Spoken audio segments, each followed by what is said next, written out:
Hello, hello. So ChatGPT Model 5 came out about a week and a half ago. They claim that it's significantly smarter than the previous versions. I have to tell you that in my sort of daily use of it over the last week or two, I really haven't noticed much of a difference in the quality of answers I've been getting from it. There are two places, however, where I think the experience is quite different. And the first one is that now you're able to it can go into auto mode where essentially it decides how long to spend time on your problem. Personally, I find this a little bit disorienting and not terribly helpful because you might get into a rhythm with it where it's giving you really fast answers because you're asking it pretty straightforward questions. And then all of a sudden you ask it a doozy, or maybe you ask it a follow-up question that requires a lot more detail. And then all of a sudden it spends maybe 50 seconds thinking about an answer. And I find that when it controls that pacing, it just doesn't feel right. Like I get out of sync with it. I sort of lose my rhythm with it. And I find it more disorienting than I do helpful. So personally, I find this auto mode isn't all that useful.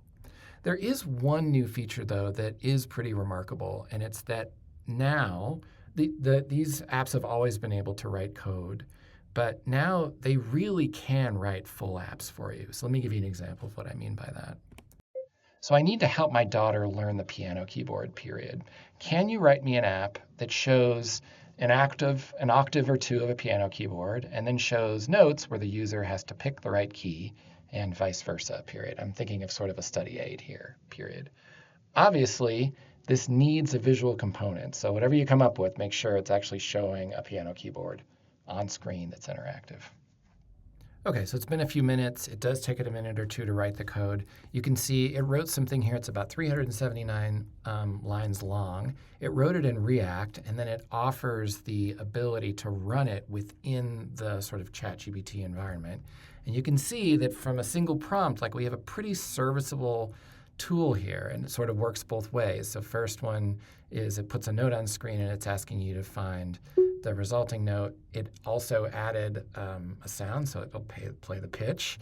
And then conversely, I can switch over, and it says which name is the highlighted key. It's hard to see because it's using a light blue to shade the keys. I would change this in my next iteration back to it. But you can see the G sharp here is highlighted. If you're interested in playing with this, I will create a JavaScript version of this and put it on my website so you can give it a try yourself. So obviously the big question here is, what kind of apps would you make?